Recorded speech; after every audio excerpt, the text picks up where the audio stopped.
നമസ്കാരം. ഇന്നിപ്പോൾ പാമ്പാണ് താരം. പാമ്പ് ചൂട് കാരണം പുറത്തിരിക്കാൻ വയ്യ, പാമ്പ് കാരണം വീടിനകത്തിരിക്കാനും വയ്യ. ഇങ്ങനെയാണ് ഇപ്പോൾ സാർവത്രികമായിട്ടും ആളുകൾ സർക്കാസ്റ്റിക്കായിട്ട് പറഞ്ഞു കേൾക്കുന്നത്. ഇതിൽ എന്തെങ്കിലും വാസ്തവമുണ്ടോ? നമുക്ക് ഒന്ന് ഓട്ടപ്രദക്ഷിണം വരാം. കാര്യമൊക്കെ ശരി, നല്ല ചൂടൊക്കെ തന്നെയാണ്. ആഗോളതാപനത്തിൻ്റെ ഫലമായിട്ട് അതികഠിനമായ ചൂടിലൂടെയാണ് ഇപ്പോൾ കേരളീയ സമൂഹം കടന്നു പോകുന്നത്. ഏകദേശം ഒരു 40 ഡിഗ്രിയോളം അടുത്തു പാലക്കാടൊക്കെ രേഖപ്പെടുത്തിയിരിക്കുന്നത് അത്രയുമാണ്. അപ്പോൾ ഈ കൊടിയ താപം, ഈ അസഹ്യമായ താപത്തിൽ മനുഷ്യരെല്ലാവരും തന്നെ പുറത്തേക്ക് ഇറങ്ങാതെ AC-യുടെ തണുപ്പിനകത്ത് ഒതുങ്ങിക്കൂടുന്ന പരക്കം പായുന്നൊരു സമയമാണത്. അപ്പോൾ പിന്നെ ഒരു ശീതരക്തജീവിയായ പാമ്പിൻ്റെ കാര്യം പറയണോ? പാമ്പ് എന്ന് പറഞ്ഞാൽ ഇത് എലിയൊക്കെ ഉണ്ടാക്കുന്ന മാളത്തിനകത്ത് ഒരു ശീതളിമയായ ഒരു അന്തരീക്ഷത്തിൽ ചടഞ്ഞുകൂത്തി അടങ്ങിയിരിക്കുന്ന ഒരു ജീവിയാണ് പാമ്പ്. ഈ അതികഠിനമായ ചൂട് പാമ്പിനെ മാളത്തിൽ നിന്ന് പുറത്തേക്ക് ചാടിക്കാൻ പ്രേരിപ്പിക്കുന്നു എന്ന് പറഞ്ഞാൽ അത് അനിഷേധ്യമായ വസ്തുത തന്നെയാണ്. അവയ്ക്ക് ചൂട് സഹിക്കാൻ പറ്റില്ല. അപ്പോൾ ഒരു തണുപ്പ് തേടി അത് മാളത്തിൽ നിന്നും പുറത്തേക്ക് ഇറങ്ങും. പിന്നെ അതിൻ്റെ പ്രയാണം മുഴുവനും തണുപ്പ് എവിടെ എന്നുള്ള ഒരു പ്രയാണത്തിലാണ് പോയിക്കൊണ്ടിരിക്കുന്നത്.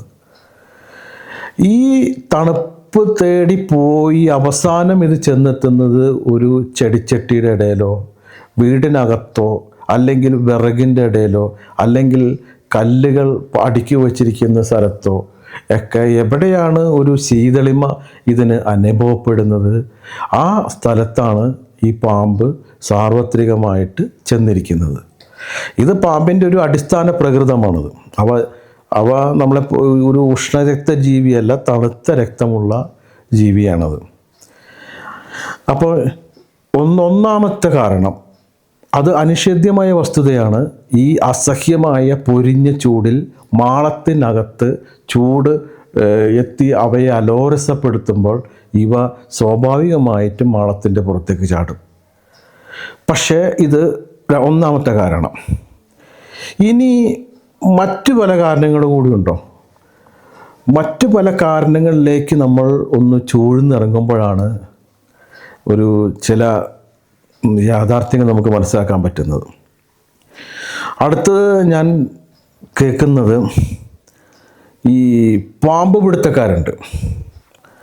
അത് വ്യാജമായ രീതിയിൽ പാമ്പ് പിടിക്കാൻ വരുന്ന ആളുകളുണ്ട്. അംഗീകൃതമായിട്ട് ഫോറസ്റ്റ് ഡിപ്പാർട്ട്മെൻറ്റിൻ്റെ ഒക്കെ കെയർ ഓഫിൽ പാമ്പ് പിടിക്കാൻ വരുന്ന ആൾക്കാരുണ്ട്. ഇവർ പല നാടുകളിൽ നിന്നൊക്കെ പാമ്പിനെ പിടിച്ച് ഇവർ ഡിസ്പോസ് ചെയ്യുന്നത് അതിൻ്റെ ആവാസ വ്യവസ്ഥയിലേക്ക്, അതായത് കാടിനകത്തേക്ക് കളയണമെന്നാണ്, ഉപേക്ഷിക്കണമെന്നാണ് അതാണ് ചട്ടം പറയുന്നത്. പക്ഷെ ഇവർ പോണ വഴിക്ക് ചിലർ, എല്ലാവരും എന്ന് ഞാൻ പറയുന്നില്ല, ചിലർ ഈ കാടിനകത്തേക്ക് പോയി മെനക്കെടാനോ ഇത് കൊണ്ട് കളയാനോ തയ്യാറാവാതെ പോകുന്ന വഴി വരെ തോട്ടിൽ കൊണ്ട് ഉപേക്ഷിക്കില്ല എന്നാര് കണ്ടു? അങ്ങനെ ഉപേക്ഷിക്കപ്പെട്ട പാമ്പ് എഴഞ്ഞ് അത് അടുത്തുള്ള മനുഷ്യർ ജീവിക്കുന്ന സ്ഥലത്തേക്ക് വരാനിടയായാൽ ഇവിടെ രണ്ടാമത്തെ കാരണമായിട്ട് അങ്ങനെ കാണാൻ പാടില്ലേ? ഇത് നടക്കുന്നില്ല എന്നല്ല, നടക്കാൻ സാധ്യതയുണ്ട് എന്നുള്ളതാണ്.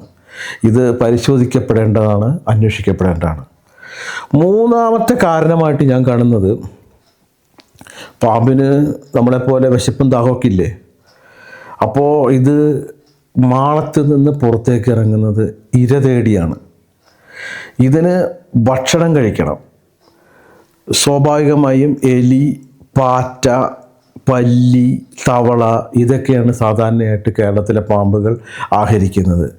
എലി പോകുന്ന വഴി, എലിയുടെ കാഷ്ടം, മൂത്രം അങ്ങനെയുള്ള സംഭവങ്ങളൊക്കെ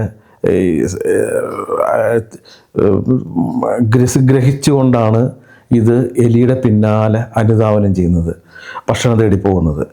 അപ്പോൾ അങ്ങനെ പോകുന്ന വഴി ഓരോ വീടുകളിലും എത്തിപ്പെട്ടിട്ടുണ്ടെങ്കിൽ അവിടെയാണ് പിന്നെ അപകടം നമുക്ക് തിരിച്ചറിയാൻ പറ്റുന്നത്. നമ്മളിത് ചർച്ചയ്ക്കെടുക്കുമ്പോൾ തന്നെ ഒരുപാട് കുട്ടികൾ പാമ്പ് കടിയേറ്റിട്ടുണ്ട്.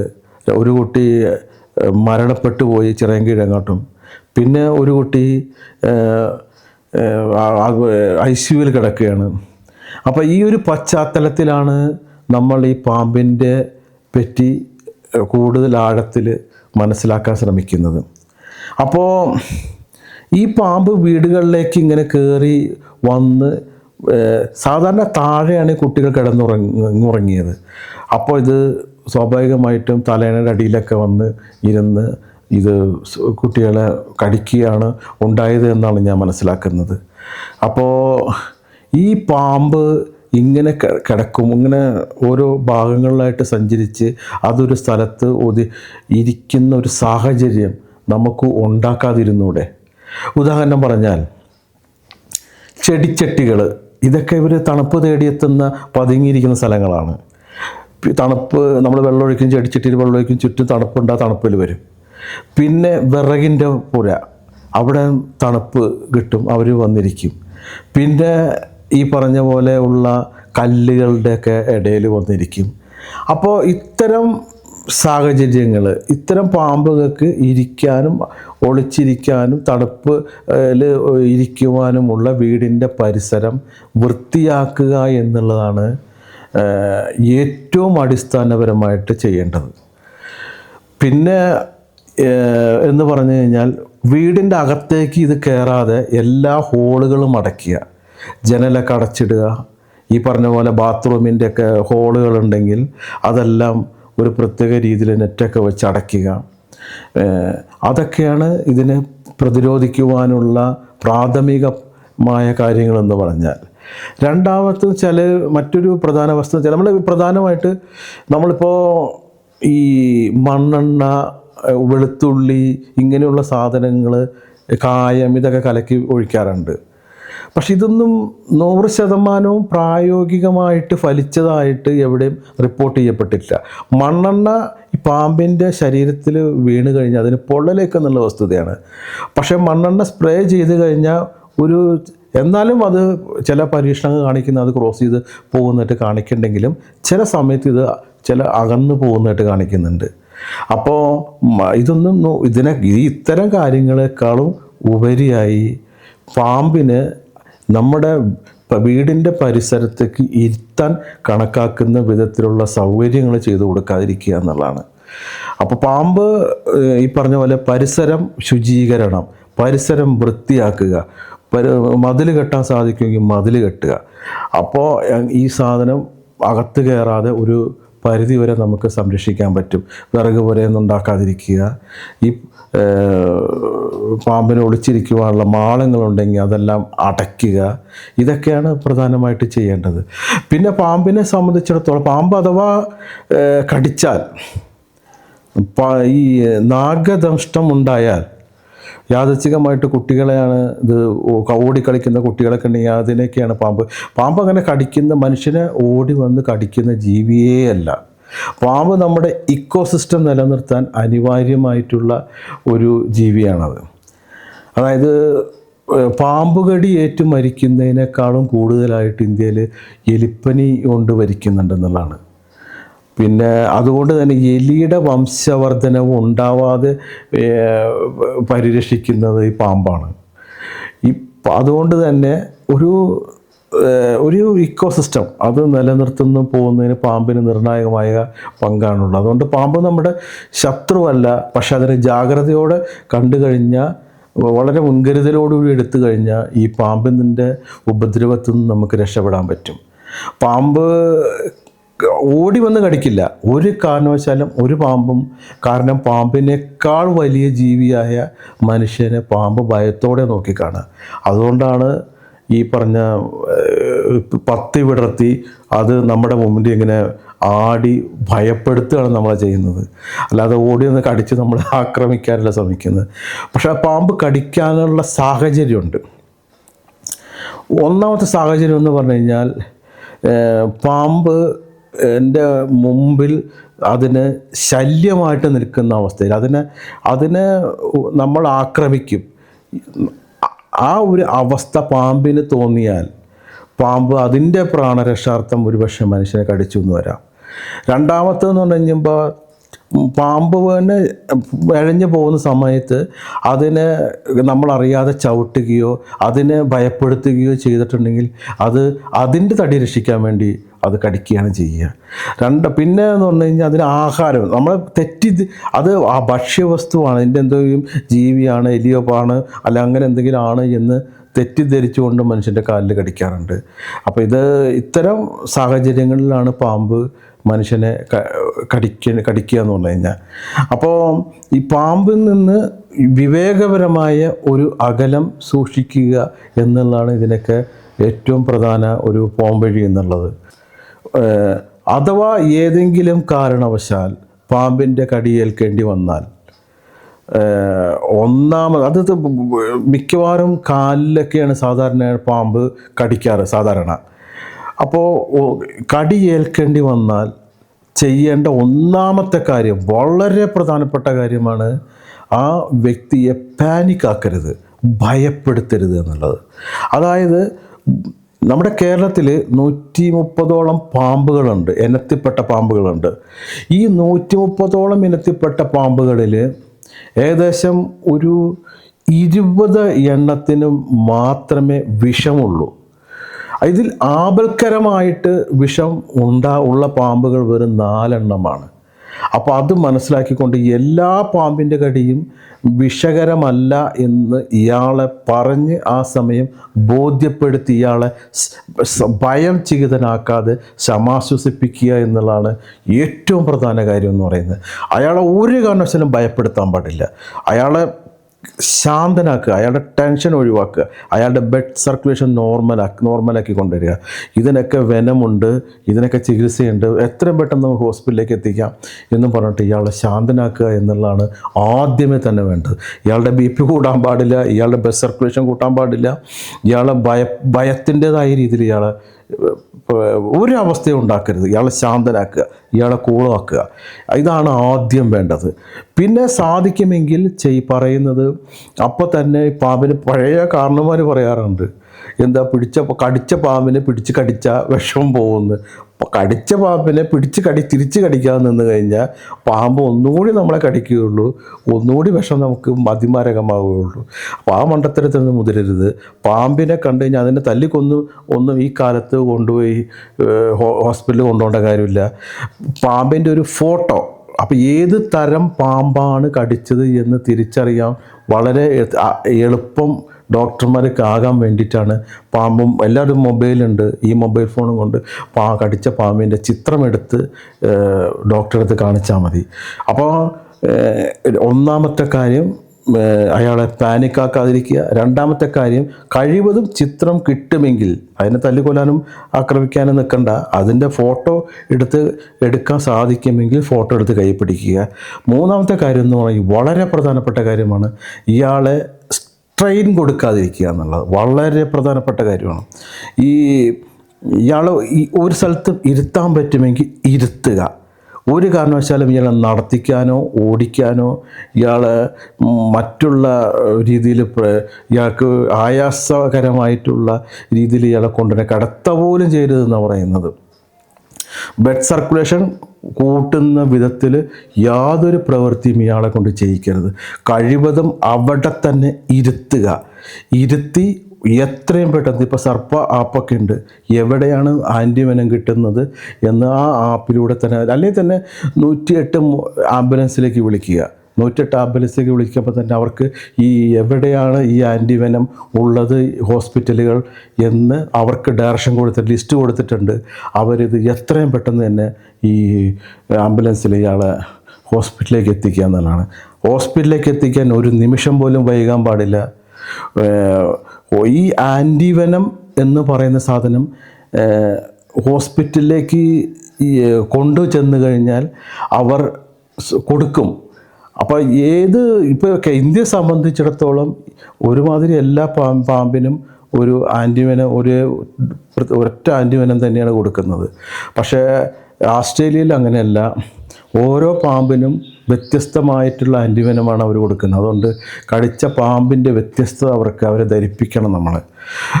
പക്ഷേ ഇവിടെ ഈ ആൻറ്റിവെനം കൊടുക്കുമ്പോൾ തോന്നിയ പോലെ ഒന്നും ആൻറ്റിവെനം കൊടുക്കൂല. ആ പാമ്പ് ആണ് എന്ന്, അതായത് എല്ലാ ഹോസ്പിറ്റലിലും ആൻറ്റിവെനം ഇല്ല. ആൻറ്റിവെനം ഉള്ള ഹോസ്പിറ്റലുകളിൽ അതിൻ്റേതായിട്ടുള്ള സൗകര്യങ്ങൾ ഉണ്ടാവും എന്നുള്ളതാണ്. ഇപ്പോൾ ആൻറ്റിവെനം കൊടുക്കുമ്പോൾ തന്നെ പലപ്പോഴും പല ആളുകൾക്കും അറ്റാക്കൊക്കെ വരാറുണ്ട്. അതിനെ പ്രതിരോധിക്കാനുള്ള സംവിധാനം വേണം, വെന്റിലേഷൻ കൊടുക്കാനുള്ള സൗകര്യം വേണം. ഇതെല്ലാം ഒരുപാട് കാര്യങ്ങൾ ആൻറ്റിവെനം നൽകേണ്ട വ്യക്തിക്ക് പ്രിക്കോഷൻസ് ചെയ്യേണ്ട ഒരുപാട് കാര്യങ്ങളുണ്ട്. മെഡിക്കൽ പ്രോട്ടോക്കോളൊക്കെ ഒരുപാടുണ്ട്. അപ്പോൾ അതിൻ്റെ അടിസ്ഥാനത്തിൽ അങ്ങനെയുള്ള സൗകര്യമുള്ള ഹോസ്പിറ്റലുകളിൽ മാത്രമേ കൊണ്ടെത്തിക്കാവൂ. അപ്പം ഒരു ഡോക്ടറും പെട്ടെന്ന് എൻ്റെ പാമ്പ് കടിയാണെന്ന് പറഞ്ഞ് ഉടനെ തന്നെ ആൻറ്റിവെനം എടുത്ത് കൊടുക്കില്ല. ആൻറ്റിവെനം എന്ന് പറഞ്ഞ സാധനം അത്യന്തം അപകടകാരിയായ ഒരു സാധനമാണത്. ഈ പേഷ്യൻറ്റിന് എന്താണ് രോഗലക്ഷണം, ഉദാഹരണം പറഞ്ഞു കഴിഞ്ഞാൽ നമുക്ക് ചുറ്റുമുള്ള പാമ്പുകളിൽ ഏറ്റവും പ്രധാനപ്പെട്ടാണ് അണലി എന്ന് പറയുന്നത്. ഏറ്റവും വിഷമുള്ള വളരെ ഡേഞ്ചർഫുള്ളായിട്ടുള്ളൊരു പാമ്പാണ് അണലി. അണലിയുടെ ദംഷ്ടം ഉണ്ടായാൽ അത് ഹീമോടോക്സിക്കാണ് അണലി എന്ന് പറയുന്നത്. അത് നമ്മുടെ രക്തക്കുഴലുകൾക്ക് വല്ലാത്തൊരു ബുദ്ധിമുട്ട് പൊട്ടുകയും അവിടെ കണ്ണിൽ കൂടിയും മൂക്കിൽ കൂടിയും വായക്കൂടിയൊക്കെ രക്തം വരികയും രക്തത്തിൻ്റെ പ്രവാഹം എങ്ങനെ ഉണ്ടാവും എന്നുള്ളതാണ്. അതായത് മനുഷ്യൻ്റെ ബ്ലഡ് കട്ട പിടിക്കുവാനുള്ള ഒരു ടെൻഡൻസി നഷ്ടപ്പെടും ഈ അണലിയുടെ ദംശനം ഉണ്ടായാൽ. അപ്പോൾ അത് ഡോക്ടേഴ്സ് എന്തെന്ന് വെച്ചാൽ നമ്മളിന്ന് ബ്ലഡ് എടുത്തുകൊണ്ട് ഒരു ടെസ്റ്റ് ട്യൂബിൽ അത് കോട്ട് ചെയ്യാൻ ഒരു 20 മിനിറ്റോളം സമയം കൊടുക്കും. അപ്പോൾ ഇത് കോട്ട് ചെയ്യുന്നു എങ്കിൽ അണലിയല്ല കടിച്ചത്. കോട്ട് ചെയ്യുന്നില്ല, അത് കട്ട പിടിക്കുന്നില്ല എങ്കിൽ അപ്പോൾ തന്നെ അവർക്ക് മനസ്സിലാക്കാൻ പറ്റും ഇത് പാമ്പിൻ്റെ ദംഷ്ടം ഉണ്ടായിട്ടുണ്ട്. ചില പാമ്പിൻ്റെ വിഷം ശരീരത്തിൽ ഏക്കണം. ഞാൻ നേരത്തെ പറഞ്ഞു എല്ലാ പാമ്പുകൾക്കും വിഷമില്ല, കടിക്കുന്ന എല്ലാ പാമ്പുകൾക്കും വിഷം ഉണ്ടാവണമെന്നില്ല. ഈ പറഞ്ഞ പോലെ കേരളത്തിലെ ബഹുഭൂരിപക്ഷം പാമ്പുകൾക്കും വിഷമില്ലാത്തതാണ്. ഈ പാമ്പുകൾ നമുക്ക് വിഷം ഉള്ളിലേക്ക് ഏൽപ്പിക്കത്തക്ക വിധം കടിക്കണമെന്നില്ല. അത് ഡ്രൈ ബൈറ്റ്സ് എന്നൊക്കെയാണ് പറയുന്നത്. അതായത് അവർ പല്ലുകൊണ്ട് ചിലപ്പോൾ കോരി നമ്മളെ ഭയപ്പെടുത്താൻ വേണ്ടിയിട്ട് പല്ലുകൊണ്ട് ചിലപ്പോൾ കോറാം. അപ്പോൾ അതുവഴി ബ്ലഡ് ആ ഡ്രൈ ബൈറ്റ്സ് ഉണ്ടാകുന്ന കെട്ടെന്ന് പറഞ്ഞു കഴിഞ്ഞാൽ വിഷപ്പാമ്പാണെങ്കിൽ പോലും ഡ്രൈ ബൈറ്റ്സ് ഉണ്ടാകുന്നത് അവ ഇരയെ ഭക്ഷിച്ച ശേഷം അവർക്കിനി ഇര വേണ്ട എന്നുള്ള അവസ്ഥയിൽ അവർ ആ സമയത്ത് കടിക്കുന്ന കടികളിലൊന്നും വിഷം അങ്ങനെ ശരീരത്തിലേക്ക് ഏൽക്കണമെന്നില്ല. വളരെ വിഷമാണെങ്കിലും ഈ പാമ്പ് വളരെ കരുതലോടുകൂടി തന്നെയാണ് അത് ഉപയോഗിക്കുന്നത്. അപ്പോൾ അതുകൊണ്ട് ചിലപ്പോൾ വിഷമുണ്ടാകണമെന്നില്ല. ഈ വിഷം നമ്മുടെ ശരീരത്തിൽ കയറാതിരിക്കുന്ന ഒരു സാഹചര്യത്തിൽ ഈ മെഡിക്കൽ ട്രീറ്റ്മെൻറ്റിൽ ആൻറ്റിവെനം കൊടുത്താലുണ്ടാകുന്ന ബുദ്ധിമുട്ടുകൾ അതീവ ഗൗരവകരമാണ്. ആ രോഗിയുടെ മരണം വരെ സംഭവിക്കാൻ സാധ്യതയുണ്ട്.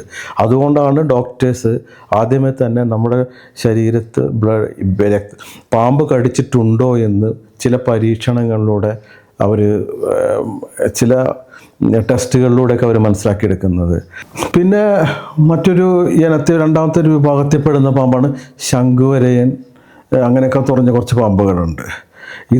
ഈ പാമ്പിൻ്റെ പ്രത്യേകത എന്ന് പറഞ്ഞു കഴിഞ്ഞാൽ, ഇത്തരം കാറ്റഗറിപ്പെടുന്ന പാമ്പിൻ്റെ പ്രത്യേകത എന്ന് പറഞ്ഞു കഴിഞ്ഞാൽ ഇതിൻ്റെ പല്ല് വളരെ ചെറുതായിരിക്കും. അപ്പോൾ ഇത് മാരകമായ വിഷം ഏൽപ്പിച്ചിട്ടുണ്ടെങ്കിൽ നമ്മളത് അറിയില്ല. ആ കടിക്കുന്ന ഭാഗം മരവിച്ച് പോയി നമ്മളത് സാധാരണയായിട്ട് പെട്ടെന്ന് അറിയാൻ പറ്റില്ല. അപ്പോൾ അവിടെ വലിയ കാര്യമായ പ്രശ്നങ്ങളൊന്നും കാണിക്കില്ല. ഒരു വയറുവേദന കാണിക്കും, അതൊക്കെ തലേദിവസം കഴിച്ചതിൻ്റെ ഭക്ഷണത്തിൻ്റെ ആണെന്ന് നമ്മൾ വിചാരിക്കും, ഹോസ്പിറ്റലിൽ പോവാതിരിക്കും, പിന്നെ പെട്ടെന്ന് മരണം സംഭവിക്കുക ചെയ്യുക. പല്ലിൻ്റെ ചെറിയ പല്ലായതുകൊണ്ടാണ് അതിൻ്റെ അടയാളം പോലും വളരെ സ്പഷ്ടമായിട്ട് കണ്ടുവെന്ന് വരില്ല.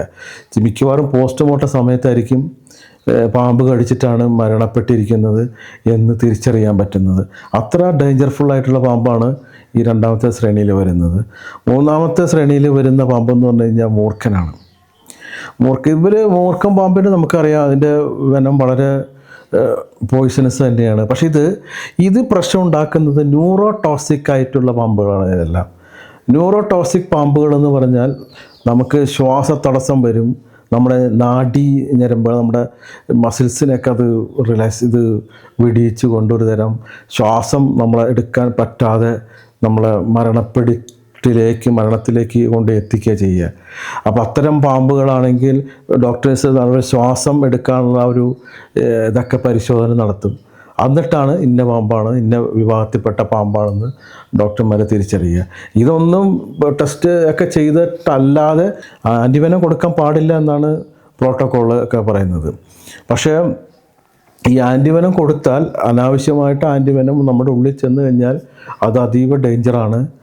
ഒരുപാട് പാർശ്വഫലങ്ങൾ കാണിക്കുന്ന ഒരു ആൻറ്റിവെനം ഉണ്ടാക്കുന്നത് കുതിരയിലേക്ക് ഇത് വളരെ ഡോസ് കുറച്ച്, ഈ പാമ്പിൻ്റെ വിഷം വളരെ ഡോസ് കുറച്ച് കുതിരയിൽ ഇഞ്ചക്റ്റ് ചെയ്തിട്ട് ഈ കുതിരയുടെ ശരീരം ഈ വിഷത്തെ ചെറുക്കുവാനുള്ള ആൻറ്റിബോഡി ഉൽപ്പാദിപ്പിക്കും. ഈ ആൻറ്റിബോഡി വേർതിരിച്ചെടുത്തുകൊണ്ടാണ് ഈ പാമ്പിൻ്റെ പ്രത്യൗഷധമായിട്ട് നമ്മൾ ഉണ്ടാക്കിയെടുക്കുന്നത്. ഇതാണ് ആൻറ്റിവെനം, സ്നേക്ക് ആൻറ്റിവെനം എന്നൊക്കെ ആയിട്ട് മെഡിസിനായിട്ട് നമുക്ക് വരുന്നത്. ഇത് വളരെയധികം ശ്രദ്ധയോടെ ചെയ്യേണ്ട ഒരു കാര്യമാണ് ഈ ആൻറ്റിവെനത്തിൻ്റെ ഉണ്ടാക്കിയെടുക്കുന്ന പ്രക്രിയ എന്ന് പറയുന്നത്. അപ്പോൾ ഇതാണ് പാമ്പിൻ്റെ ഒരു പ്രത്യേകത. ഇതാണ് പാമ്പ് ഒരിക്കലും നമ്മളെ പിന്നാലെ ചെന്ന് കടിക്കുകയോ, അതിന് ചെവി ഇല്ല. പാമ്പിന് ചെവി എന്ന് പറയുന്ന ഒരു ഭാഗമില്ല. പാമ്പ് വളരെ ബ്ലെയറായിട്ടാണ് കാണുന്നത്. നമ്മൾ ബ്ലെയർ ഇമേജാണ്. നമ്മുടെ ക്ലിയർ പിക്ചർ കാണാനുള്ള ഒരു പരിണാമശേഷി പാമ്പിൻ്റെ കണ്ണുകൾക്കില്ല. അതിന് ചെവിയില്ല. അപ്പോൾ നമ്മൾ ഭൂമിയിൽ നടക്കുമ്പോൾ ചവിട്ടി നടക്കും, ആ ഒച്ച ഉണ്ടാക്കി ചവിട്ടി നടക്കുമ്പോൾ ആ ഭൂമിയുടെ വരുന്ന ശബ്ദ തരംഗങ്ങൾ, അതിൻ്റെ ശലക്കങ്ങൾ കൊണ്ട് സെൻസർ ചെയ്ത് മനസ്സിലാക്കിയാണ് പാമ്പുകൾ ഒരു എതിർജീവിയുടെ സ്വാധീനം തിരിച്ചറിയുന്നത്. അപ്പോൾ അങ്ങനെ ശബ്ദം ഉണ്ടാക്കി അത് ഒഴിഞ്ഞു പൊക്കോളും. പക്ഷേ ശബ്ദം ഉണ്ടാക്കിയാണ് നടക്കുമ്പോൾ അത് ചെവിയില്ല. അപ്പോൾ പാമ്പ് മകുടി ഓടുമ്പോൾ ഇത് ചെവിയില്ല കേൾക്കാൻ. അപ്പോൾ പാമ്പ് മകുടിയുടെ ഒപ്പം തന്നെ ഇങ്ങനെ തലയാട്ടുക ചെയ്യുക. അതിനൊരു ബ്ലെയർ ഇമേജാണ്. ആ ഇമേജിനകത്ത് ആ മകുടിയുടെ ചലനങ്ങൾക്കനുസരിച്ച് അതിങ്ങനെ തലയാട്ടിക്കൊണ്ടിരിക്കും. അങ്ങനെയാണ് പാമ്പിൻ്റെ ഒരു പരിണാമപരമായ ഒരു പ്രത്യേകത എന്ന് പറയുന്നത്. അതിന് മനുഷ്യനെ കടിക്കാൻ ഓർത്തിന്ന് പ്രതികാര ബുദ്ധിയോടെ, ഒരുപാട് കഥകളൊക്കെ നമ്മൾ വായിക്കാറില്ലേ, പ്രതികാര ബുദ്ധിയോടുകൂടി പാമ്പ് മനുഷ്യനെ അന്വേഷിച്ചു അത് കടിച്ചു. അങ്ങനെ അത് ഓർമ്മിക്കുവാനുള്ള ഓർമ്മകോശങ്ങൾ ഒന്നും അങ്ങനെ പാമ്പിന് അത്ര വലിയ മസ്തിഷ്കമൊന്നും പാമ്പിനില്ല. വളരെ കുഞ്ഞു മസ്തിഷ്കമാണ് അതിന്. അങ്ങനെ ഓർമ്മ നിലനിർത്താനുള്ള ശക്തിയൊന്നും പാമ്പിനില്ല. പിന്നെ പറയുന്നത് കടിച്ച പാമ്പിനെ തിരിച്ചു വരുത്തി കടിപ്പിക്കുന്നതാണ്. അതൊന്നുകൂടി പ്രശ്നം ഉണ്ടാക്കും. ഇതൊക്കെ എത്രമാത്രം പാമ്പിനെ ചുറ്റിപ്പറ്റിയുള്ള അന്ധവിശ്വാസങ്ങൾ നമുക്കൊരുപാട് നമ്മുടെ പരമ്പരാഗതമായിട്ട് നിലനിന്ന നാടാണ് ഈ കേരളം എന്ന് പറയുന്ന. സർപ്പക്കാവും നാഗാരാധനയും അതല്ല, പാമ്പിനെ മനുഷ്യൻ ആരാധിച്ചിരുന്നൊരു നാടാണത്. പാമ്പിനെ സർപ്പക്കാവുകളിലൂടെയൊക്കെ നമുക്കറിയാം. ഒരു കഥകളും ഇപ്പോഴുണ്ട്. പല സ്ഥലങ്ങളിൽ സർപ്പക്കാവുകളിലുള്ള പൂജകളുണ്ട്. അതൊക്കെ പാമ്പിനെ നമ്മൾ അകറ്റി നിർത്തുക എന്നുള്ളതാണ്. ഒരൊറ്റ ടൈം ഏകദേശം ഒരു 40ഓളം കുഞ്ഞുങ്ങളെയാണ് പാമ്പ് ജന്മം കൊടുക്കുന്നത്. ഇതിൻ്റെ വംശവർദ്ധനവ് തടയുന്ന രീതിയിൽ തന്നെയാണ് കഴുകന്മാരും ഈ പരുന്തുകളൊക്കെ ഇതിനെ ആഹരിക്കുക ചെയ്യുക. അങ്ങനെ നമ്മുടെ ഇക്കോസിസ്റ്റത്തിൽ അതിൻ്റേതായിട്ടുള്ള രീതിയിൽ എല്ലാ ജീവജാലങ്ങളുടെയും വംശവർദ്ധനവിനെ നിയന്ത്രിക്കപ്പെടുന്നുണ്ട്. അപ്പോൾ പാമ്പിനൊന്നും ചില പാമ്പുകൾ നമുക്ക് തല്ലിക്കൊല്ലാനൊന്നും അർഹതയില്ല. കാരണം വന്യജീവി സംരക്ഷണ നിയമപ്രകാരം പാമ്പിനെയൊക്കെ നമ്മൾ ഉപദ്രവിച്ചു കഴിഞ്ഞാൽ അത് വിചാരണ നേരിടേണ്ട ഒരു കുറ്റം തന്നെയാണ്. ഏറ്റവും നല്ലത് ഈ പറഞ്ഞ പോലെയുള്ള വനപാലകരെ അറിയിക്കുക. പാമ്പിനെ കണ്ടു കഴിഞ്ഞാൽ അത് അവർ വന്ന് കൊണ്ടുപോയിക്കോളും. ഇത്രയും പറഞ്ഞ കാര്യത്തിൽ നിന്ന് കുറച്ച് കാര്യങ്ങൾ പങ്കുവച്ചതിൽ നിന്ന് നമുക്ക് ഒന്ന് മനസ്സിലാക്കാൻ സാധിച്ചത്, ഒന്ന്, പാമ്പിന് സുഖമായിട്ട് ഇരിക്കുവാനും സുഖമായിട്ട് കിടക്കുവാനും ഉള്ള ഒരു പരിസരം നമ്മൾ ഉണ്ടാക്കാതിരിക്കുക, പരിസര ശുചീകരണം നടത്തുക. മാളങ്ങളും ഈ പറഞ്ഞ ചെടിച്ചട്ടി, വിറക് പോലെ ഇതൊന്നും വീടിൻ്റെ പരിസരത്ത് ഉണ്ടാകാത്ത വിധം നമ്മൾ പാമ്പുകളെ അകറ്റി നിർത്തുക. രണ്ട് എന്ന് പറഞ്ഞാൽ വീടിൻ്റെലേക്ക് കയറുന്ന പാമ്പ് ഇഴഞ്ഞ് കയറാൻ സാധ്യതയുള്ള മാളങ്ങളും ഈ പൈപ്പുകളും വെന്റിലേഷൻസൊക്കെ അടയ്ക്കുക എന്നുള്ളതാണ്. പിന്നെ അഥവാ പാമ്പിൻ്റെ കടി കിട്ടിയാൽ നമ്മൾ ചെയ്യേണ്ട കാര്യങ്ങൾ വളരെ ശ്രദ്ധാപൂർവം ചെയ്യുക. ആ രോഗി ഒരു കാരണവശാലും പാനിക്കാക്കരുത്. ഈ പറഞ്ഞ പോലെ അടങ്ങാതിരുത്തുക. എത്രയും പെട്ടെന്ന് ഈ ആൻറ്റി വെനം കിട്ടുന്ന, നമ്മൾ പാമ്പിൻ്റെ ആൻറ്റി വെനം എന്നാണ് പറയുക, വെനം എന്നാണ് പറയുക, വിഷം എന്നല്ല. പാമ്പിൻ്റെ വിഷം നമുക്ക് കഴിച്ചു കഴിഞ്ഞാൽ നമുക്കൊരു സംഭവിക്കില്ല, പക്ഷേ നമ്മുടെ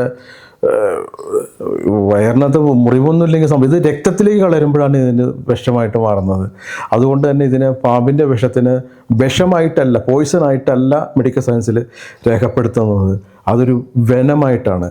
ഇത് ആൻറ്റി വെനം കിട്ടുന്ന ഹോസ്പിറ്റലിൽ എവിടെയാണോ അവിടെ തന്നെ വേണം പാമ്പിന് ചികിത്സിക്കുവാൻ, പാമ്പ് കടിക്ക് ചികിത്സിക്കുവാൻ പര്യാപ്തമായി ഏറ്റവും നല്ല ഹോസ്പിറ്റൽ, അടുത്തുള്ള ഹോസ്പിറ്റലിൽ വേണം പേഷ്യൻറ്റിനെ കൊണ്ടെത്തിക്കുവാൻ. പാമ്പിൻ്റെ അടുത്ത് ഇങ്ങനെ കളിപ്പിക്കാനോ പാമ്പിൻ്റെ അടുത്ത് പോകാനോ, പാമ്പിനായിട്ട് ഒരു പ്രത്യേക വിധത്തിൽ അതിൻ്റെയൊക്കെ തലയിലൊക്കെ പോയി ഇങ്ങനെ സ്പർശിക്കുന്ന ആളുകളൊക്കെ ഉണ്ട്. അതൊന്നും അതിസാഹസമാണ്, ജീവൻ പോണ കാര്യമാണ്. പിന്നെ എന്ന് പറഞ്ഞു കഴിഞ്ഞാൽ നമുക്കറിയാം, ഈ കിങ് കോബ്രയെ പറ്റി കേട്ടിട്ടുണ്ട്. ഈ സാധനം കടിച്ചാൽ, കിങ് കോബ്ര കടിച്ചാൽ ഇന്ത്യയിലും മെഡിസിൻ ഇല്ല.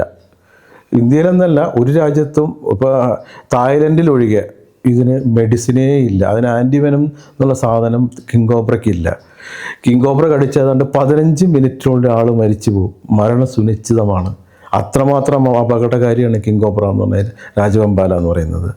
ഇത് തായ്ലൻഡിൽ മാത്രമേ ഇതിന് ആൻറ്റിവെനം ഉള്ളതായിട്ട് ഉള്ളത്. അപ്പോൾ അതുകൊണ്ട് തന്നെ കിങ് കോബ്രയുടെ അടുത്ത് കളിക്കാനോ അതിനെ പോയി മെക്കെട്ട് കയറാനോ ഒന്നും പോകരുത്. കാടുകളിലൊക്കെ സഞ്ചരിക്കുമ്പോൾ ശ്രദ്ധിക്കുക. ഇതൊക്കെ തന്നെയാണ് പാമ്പിൻ്റെ കാര്യത്തിൽ പിന്നെ നമുക്ക് പറയാനുള്ള ഏറ്റവും പ്രധാന വസ്തുതകൾ. ന്യൂറോടോക്സിക്കാണ് പാമ്പുകളുണ്ട്, പിന്നെ ഹീമോടോക്സിക് ആയിട്ടുള്ള പാമ്പുകളുണ്ട്. ഇത് 2 വിധത്തിലാണ് മനുഷ്യനെ ശരീരത്തിൽ ബാധിക്കുന്നത്. ഇത് പാമ്പിൻ്റെ കടി കൊണ്ടാൽ അത് 100% പാമ്പുകൾക്ക് കേരളത്തിൽ വിഷമില്ല. കേരളത്തിൽ വിഷമുള്ള പാമ്പുകൾ വളരെ കുറച്ച് 4 എണ്ണം മാത്രമേ മാരകമായ മരണകാരണമായിട്ടുള്ള വിഷം ഏൽപ്പിക്കാൻ സാധിക്കുകയുള്ളൂ. ഇത് മരണകാരണമായ വിഷം ഏൽപ്പിക്കുക എന്ന് അണലിയുടെയൊക്കെ കടി കൊണ്ട് 1.5 കടി തന്നെയാണ്. അത് വിഷം ശരീരത്തിൽ ഏറ്റുകഴിഞ്ഞാൽ അത് അതിനരകീയമാവിധം നമ്മൾ അനുഭവിക്കുക തന്നെ വേണം. അതുകൊണ്ട് തന്നെ പാമ്പിൽ നിന്ന് ഒരു വിവേകപരമായ അകലം കാത്തു സൂക്ഷിക്കുക. അതാണ് ഇതിന് ഏറ്റവും നല്ലൊരു പ്രതിവിധി എന്ന് പറയുന്നത്. വന്നിട്ട് അത് ചികിത്സിക്കുന്നതിനേക്കാളും നല്ലത് വരാതിരിക്കാൻ ചില ജാഗ്രതകളും കരുതലുകളും നമ്മൾ സൂക്ഷിക്കുക. ഇതിന് വേണ്ടിയിട്ടാണ് ഞാൻ ഇത്രയും സംസാരിച്ചത്. ഞാനീ പറഞ്ഞതുകൊണ്ട് നിങ്ങൾക്ക് ആർക്കെങ്കിലും എന്തെങ്കിലും ഭാവിയിൽ പ്രയോജനമുണ്ടെങ്കിൽ അത് ഉണ്ടാകട്ടെ എന്നുള്ള ഉദ്ദേശമാണ്. കൂടുതൽ ഇതിൻ്റെ ആധികാരികതകളിലേക്കും ആഴങ്ങളിലേക്കും അറിയുന്നതിന് വേണ്ടി നല്ലൊരു വിഷ കൈകാര്യം ചെയ്യുന്ന ഡോക്ടർമാരെ, പാമ്പ് വിഷം കൈകാര്യം ചെയ്യുന്ന ഡോക്ടർമാരെ നിങ്ങൾ സമീപിക്കുക. സർപ്പ ആപ്പ് ഡൗൺലോഡ് ചെയ്തിരുമ്പോൾ അതിൽ തന്നെ ഒരുപാട് വിവരങ്ങൾ അതിനകത്ത് രേഖപ്പെടുത്തിയിട്ടുണ്ട്. അത് പരിശോധിക്കുക. എപ്പോഴും അതിനെക്കുറിച്ചൊരു ജാഗ്രത നമ്മൾ കാണിക്കണം. ഇത്രയും വസ്തുതകൾ നിങ്ങളോട് പറഞ്ഞുകൊണ്ട് ഞാൻ നിർത്തുന്നു. നന്ദി, നമസ്കാരം.